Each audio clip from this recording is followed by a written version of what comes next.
the Trump administration, through sanctions, specifically sanctions on Venezuela, is essentially shutting down one of the premier journalists, in my opinions, ability to report.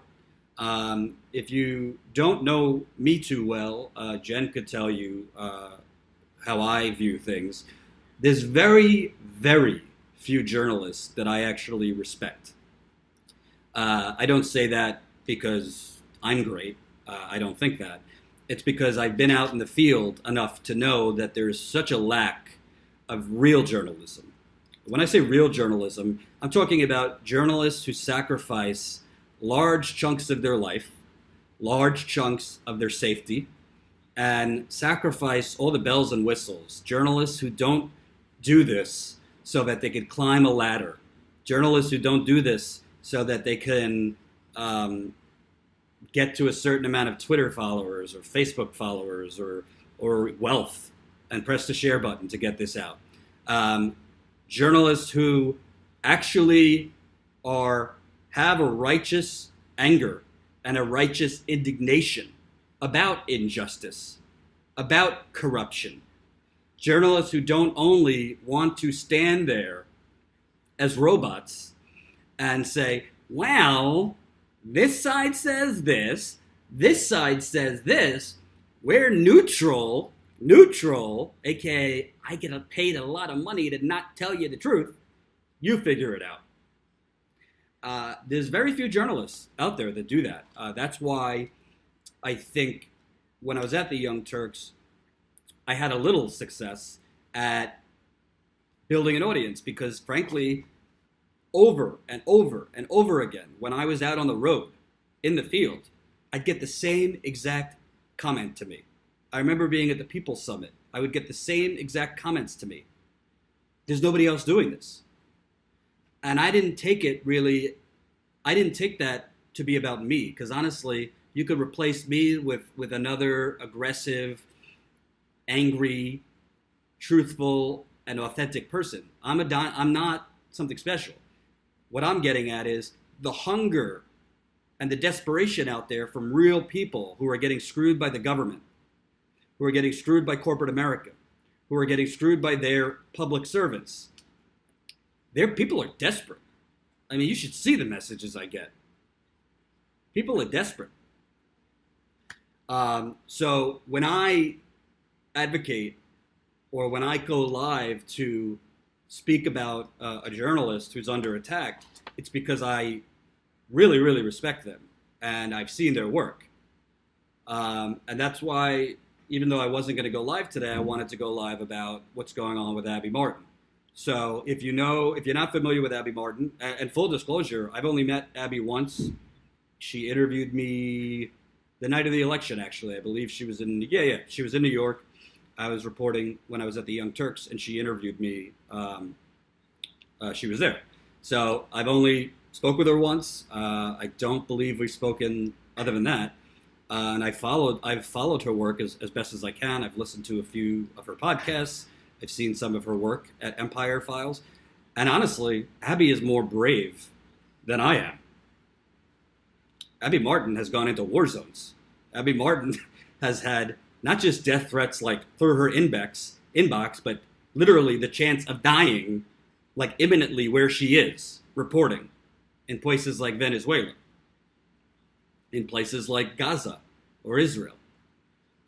This is like a tough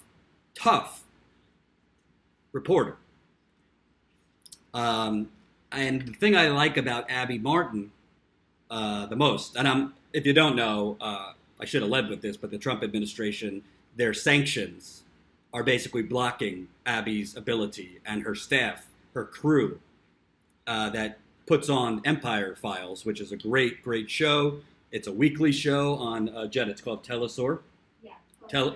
TeleSUR English, which is funded by many countries, including Venezuela.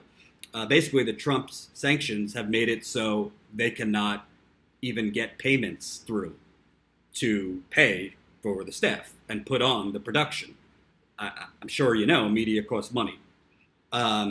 So she is asking for help, and I'm going to read that. But I just wanted to, before I got into like what's going on with her, or how you could help her. I wanted to tell you that I think Abby, I'm going to be honest with you, I haven't directly reached out to her, but when Jen and I were talking about launching Status Coup, which, again, if you're coming to this late, we're trying to launch this mid-September, our website. That's the plan. Abby Martin's the first person I even said to Jen, do you think we can get Abby Martin? I doubt she's watching this, but that's what I thought. Because to me, I personally, my passion is more domestic coverage. But don't think I'm blind to the atrocities going on around the world, particularly sponsored and launched and led by the United States empire. So Abby Martin's someone I greatly respect.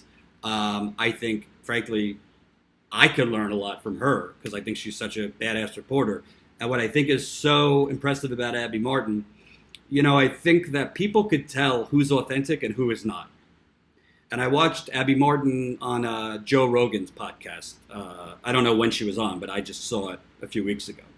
And she was talking about her disdain for, actually it was Vice News, which is funny. And she was talking about how they're posers and they're frauds. And, Ty has a penchant for calling me while I'm live. Jen, can you tell Ty I'm live?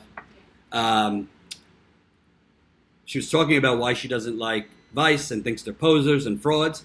And what you get from Abby, frankly, she just doesn't give a damn. Not because she's reckless, not because she just talks crap on people, not because she just throws bombs, but because she's a truth teller. She's a truth teller, right? She doesn't care.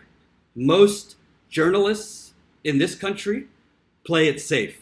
They're all about going from one outlet to a bigger outlet, to a bigger outlet, getting more Twitter followers, getting more following, rising and being able to be seen more, because at the end of the day, I got news for you. Most journalists are deeply, deeply insecure people. And a lot of it is not telling truth to power. A lot of it is raising their own profiles and filling a void. I know this because I've worked in local television. I've worked at Fox News. Got stories about that. I've worked at MSNBC.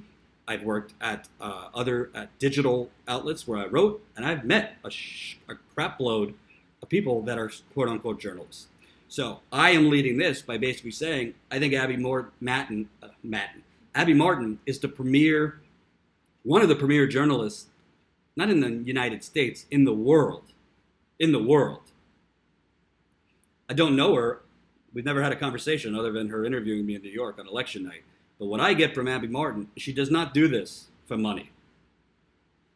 What I get from Abby Martin is she doesn't do this for vanity.